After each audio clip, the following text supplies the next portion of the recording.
Hello, welcome again to my channel. If you're new here, this is Jess and the crew. Today we're talking about blended families, so you're gonna get to know a little bit more about my family. This is an open collab hosted by Clueless Mama D, so there will be a playlist linked below with all these amazing YouTube families that are blended just like mine, and after you're done watching this video, you're gonna wanna go check them out. So let's get to some Q&As. So as you can see, I'm in a different location. I've actually set up my kiddos with a movie and I'm in the spare room hiding out because these questions are kind of personal and they're about blended families, and I don't really think that they need to hear everything that I'm about to say. I'm gonna pour my heart out a little bit. So today's discussion and Q&A is about blended families, and well, we have quite a unique situation with our family, so here goes. What percentage of blended families are in my country? So I live in Canada. I'm gonna say at least 50%. You know what, I even think it's higher than that. I'm going to say 70% of the families in Canada are blended families.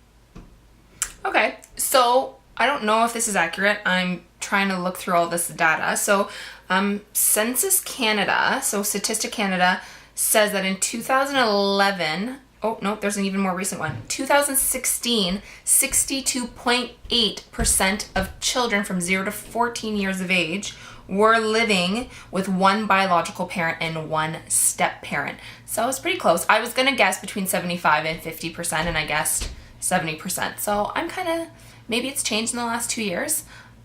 So I was kind of right. Not exactly, but I was in the ballpark. Number 2, how long have we been living in a blended family situation? For us, Mike and I have been dating for a year and a half.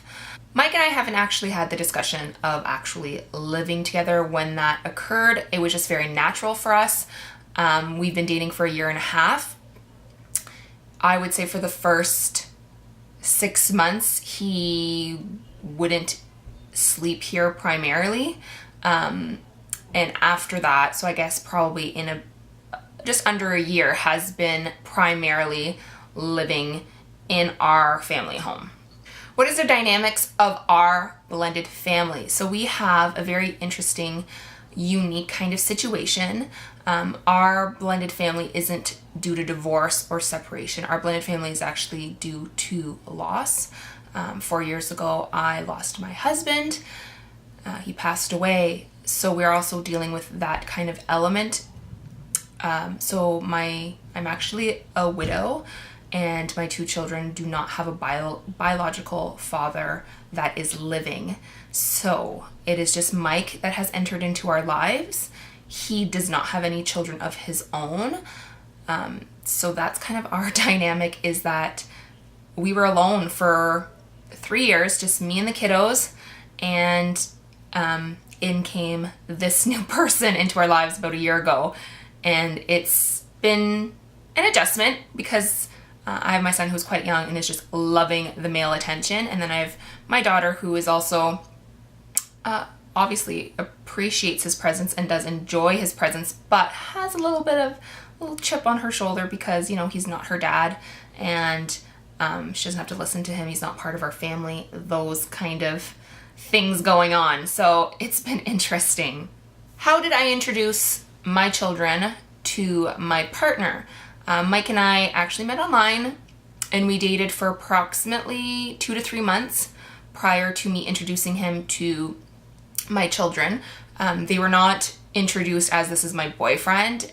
We were actually having a get together with friends and family around Christmas time, and I invited him. So he actually met the kids as a friend or as an invitee to this party. And yeah, that rhymed. And so they met that way. My son actually took to him right away, and he asked if we had any New Year's Eve plans, which I was just planning on staying home with the kids. So he offered to bring pizza and candy and, you know, kind of talk them, I don't even know what I was going to say, but bribe them into liking him. So he came over with a bunch of candy and a bunch of pop and a bunch of pizza, and we played board games. And again, this was strictly as he was only my friend. My son, who's extremely shy, was so open, and he opened up to him right away, and they bonded. He wanted to play with him. So the party kind of lasted for 2-3 days where they wanted him to come over all the time and to play and all that. Again, he remained a friend for, I would say, probably a month and a half, where my daughter started picking up, they're not stupid. Children are not stupid. Started picking up that, Mike had more feelings for me than just friendship. And I then started talking about, well, would it be so bad if he did? He's actually very nice. Wouldn't that be nice? And then I pretty much told my children a few weeks later that Mike had asked me out on a date, and that we were going to go on a date as more than just friends.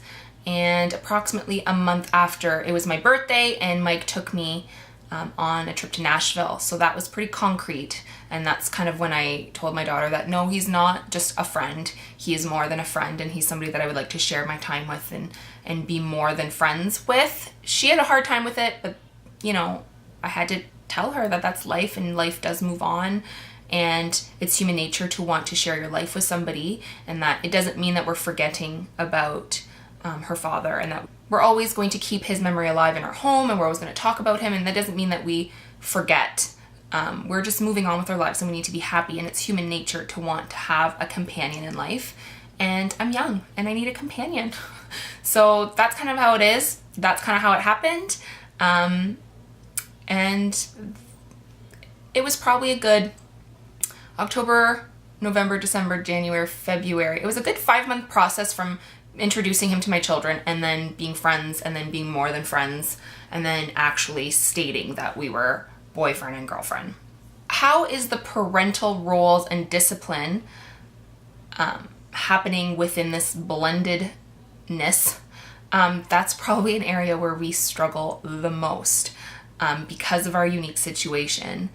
My children, I shouldn't say my children, I struggle with somebody stepping in and disciplining my children, who I have been the primary caregiver to them for the last 3 years by myself, and I've developed rules and discipline tactics and just strategies that I've used, and they've worked, and some of them haven't worked. And then when you have somebody that's new, that hasn't shared your struggles, come in and tell you that you're doing it wrong, or you're doing it, there's a better way of doing it, or he doesn't agree with you, it can create some friction. Because I'm pretty proud of the way that I've handled things in my life. I'm pretty proud of the way that my children have turned out.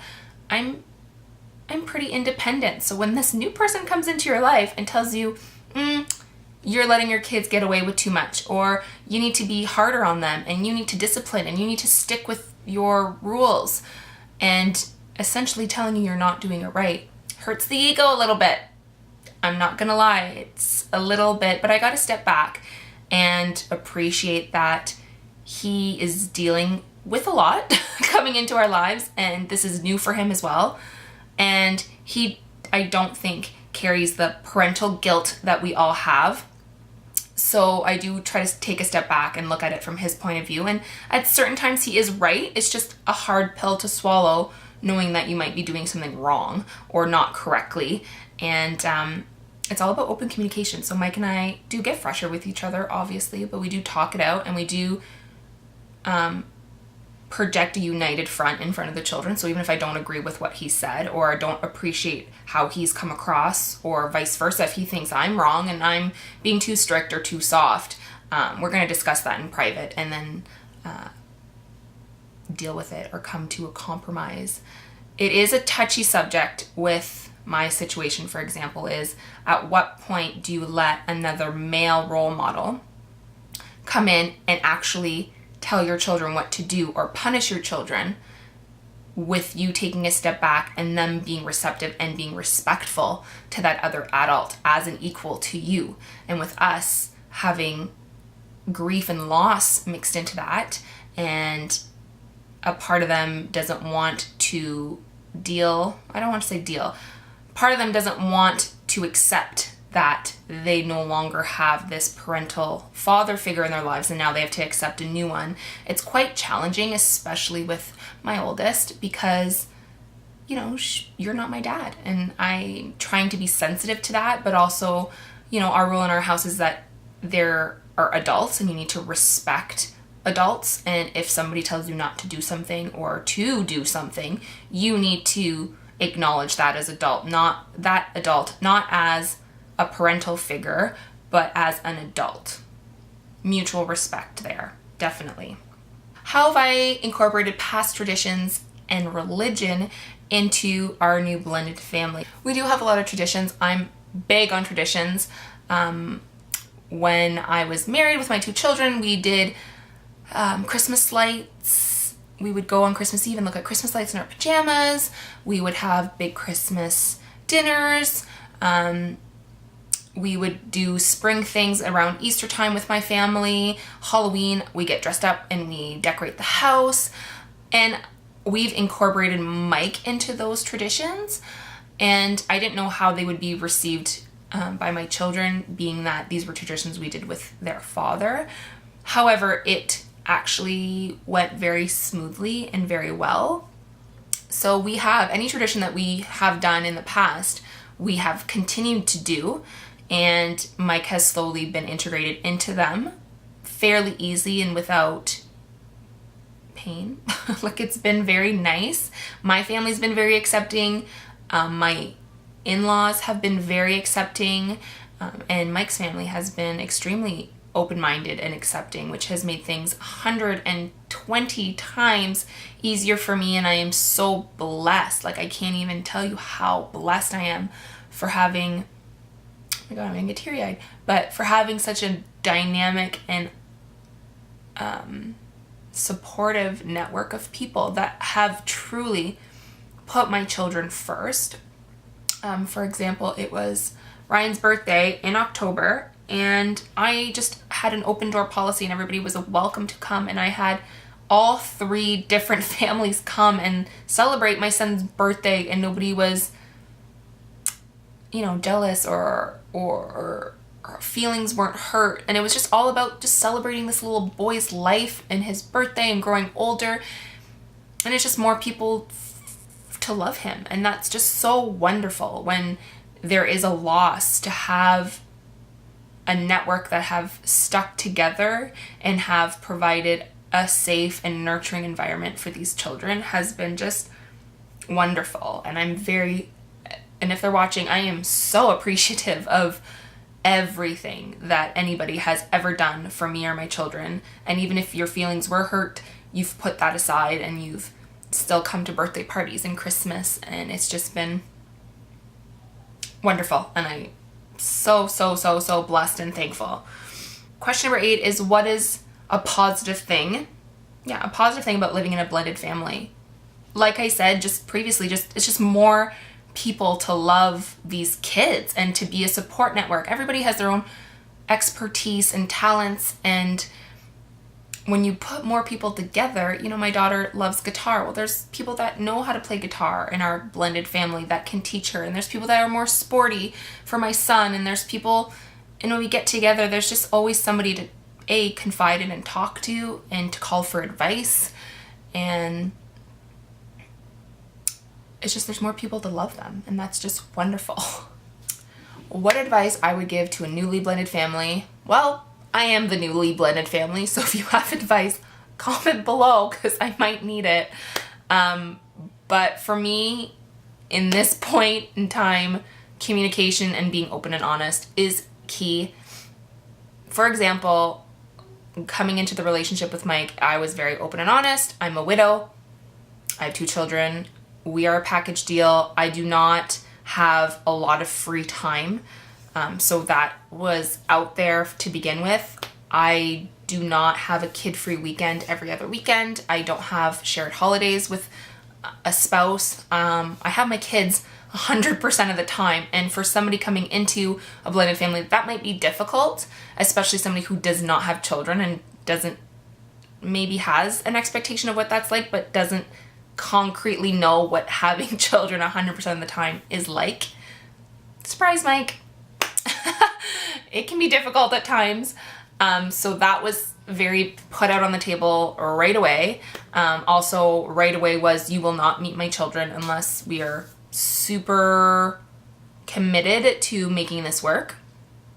Just based on the fact that because my children dealt with loss and losing a parent, I didn't want to introduce them and them getting attached to somebody and then it not work out. So I made sure that Mike was the real deal, that we were going to probably make a relationship and be committed to one another for a while. Like, there's always the unknown. We might not work out. I'm pretty sure that we will, and we seem to be getting along just great, but you never know. So I wanted to make sure that at least we had a good foundation before introducing my children. But it was just very clear on the table that this is how it is. These are my expectations, is that my in-laws and their grandparents and aunts and uncles from their dad's side was still going to be a very big part of my life. We are very close, and he needed to be open to having them in our lives. And I can't even explain to you how awesome he has been with that. And just, I hope that he was understanding and respectful, and he has been.